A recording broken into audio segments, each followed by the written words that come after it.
धार्मिक नगरी वृंदावन में निधिवन एक अत्यंत पवित्र रहस्यमयी धार्मिक स्थान है। मान्यता है कि निधिवन में भगवान श्री कृष्ण एवं श्री राधा आज भी अर्धरात्रि के बाद रास रचाते हैं।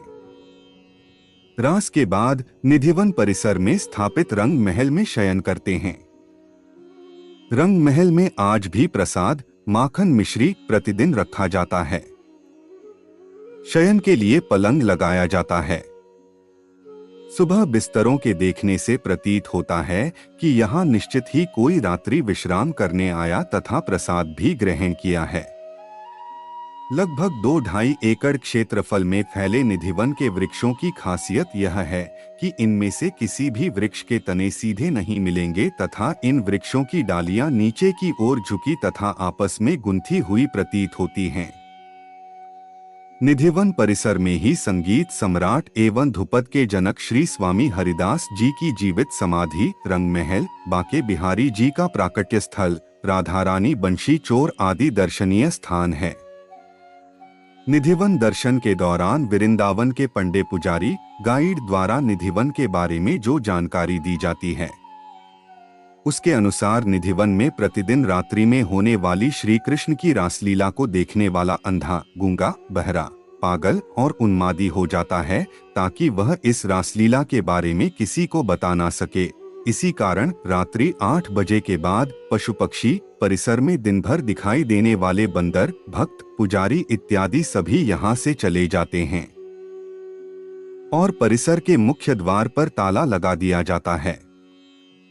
उनके अनुसार यहाँ जो भी रात को रुक जाते हैं वह सांसारिक बंधन से मुक्त हो जाते हैं और जो मुक्त हो गए हैं उनकी समाधियां परिसर में ही बनी हुई है। इसी के साथ गाइड यह भी बताते हैं कि निधिवन में जो 16,000 आपस में गुंथे हुए वृक्ष आप देख रहे हैं वही रात में श्री कृष्ण की 16,000 रानियां बनकर उनके साथ रास रचाती हैं। रास के बाद श्री राधा और श्री कृष्ण परिसर के ही रंग महल में विश्राम करते हैं।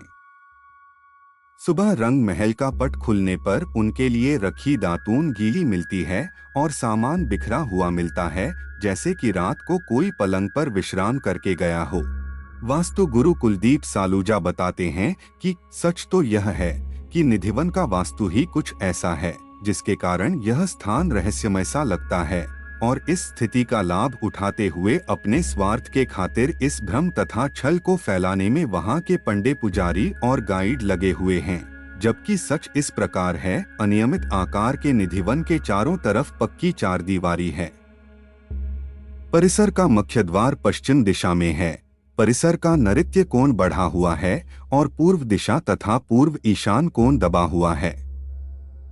गाइड जो 16,000 वृक्ष होने की बात करते हैं वह भी पूरी तरह झूठ है, क्योंकि परिसर का आकार इतना छोटा है कि 1,600 वृक्ष भी मुश्किल से होंगे और छतरी की तरह फैलाव लिए हुए कम ऊंचाई के वृक्षों की शाखाएं इतनी मोटी एवं मजबूत भी नहीं है कि दिन में दिखाई देने वाले बंदर रात्रि में इन पर विश्राम कर सकें। इसी कारण वह रात्रि को यहाँ से चले जाते हैं।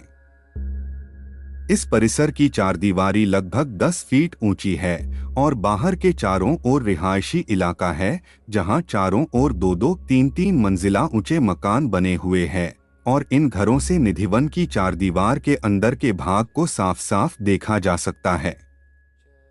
वह स्थान जहां रात्रि के समय रासलीला होना बताया जाता है वह निधिवन के मध्य भाग से थोड़ा दक्षिण दिशा की ओर खुले में स्थित है। यदि सच में रासलीला देखने वाला अंधा, गूंगा, बहरा हो जाए या मर जाए तो ऐसी स्थिति में निश्चित ही आसपास के रहने वाले यह इलाका छोड़कर चले गए होते।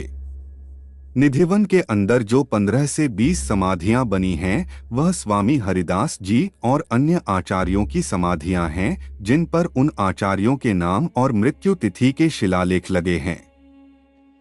इसका उल्लेख निधिवन में लगे उत्तर प्रदेश पर्यटन विभाग के शिलालेख पर भी किया गया है।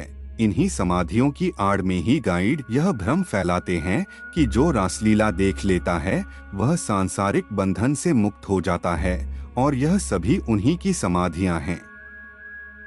रंगमहल के अंदर जो दातून गीली और सामान बिखरा हुआ मिलता है यह भ्रम इस कारण फैला हुआ है कि रंग महल के नैऋत्य कोण में रंग महल के अनुपात में बड़े आकार का ललित कुंड है, जिसे विशाखा कुंड भी कहते हैं।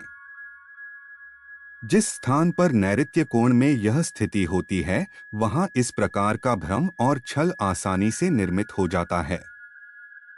यहाँ जो वृक्ष आपस में गुंथे हुए हैं, इसी प्रकार के वृक्ष वृंदावन में सेवाकुंज एवं यमुना के तटीय स्थानों पर भी देखने को मिलते हैं। कुलदीप सालूजा कहते हैं कि वास्तुशास्त्र के अनुसार किसी भी स्थान की प्रसिद्धि के लिए उसकी उत्तर दिशा में नीचाई होना आवश्यक होता है, और यदि इस नीचाई के साथ वहां पानी भी आ जाता है तो पानी प्रसिद्धि को बढ़ाने में बूस्टर की तरह काम करता है। विश्व में जो भी स्थान प्रसिद्धि प्राप्त किया हुआ है, उसकी उत्तर दिशा में नीचाई के साथ साथ भारी मात्रा में पानी का जमाव या बहाव अवश्य होता है। यदि उत्तर दिशा के साथ पूर्व दिशा और ईशान कोण में नीचाई एवं पानी आ जाए तो यह सभी मिलकर उस स्थान को और अधिक प्रसिद्धि दिलाने के साथ साथ आस्था बढ़ाने में भी सहायक होता है। यहाँ यमुना नदी वृंदावन की उत्तर दिशा से पूर्व दिशा की ओर घूमकर दक्षिण दिशा की ओर निकल गई है। वृंदावन की उत्तर दिशा में यमुना नदी के होने से वृंदावन प्रसिद्ध है, और निधिवन वृंदावन नगर के उत्तरी भाग में स्थित है, जहाँ से यमुना नदी लगभग 300 मीटर दूरी पर स्थित है। उत्तर दिशा की वास्तुनुकूलता के कारण निधिवन प्रसिद्ध है। इसी के साथ निधिवन परिसर को उत्तर ईशान, पूर्व ईशान और दक्षिण आग्नेय का मार्ग प्रहार हो रहा है। यह सभी शुभ मार्ग प्रहार है जो निधिवन परिसर की प्रसिद्धि बढ़ाने में सहायक हैं। दोस्तों, यह वीडियो और जानकारी आपको कैसी लगी हमें जरूर बताएं। जय श्री कृष्णा।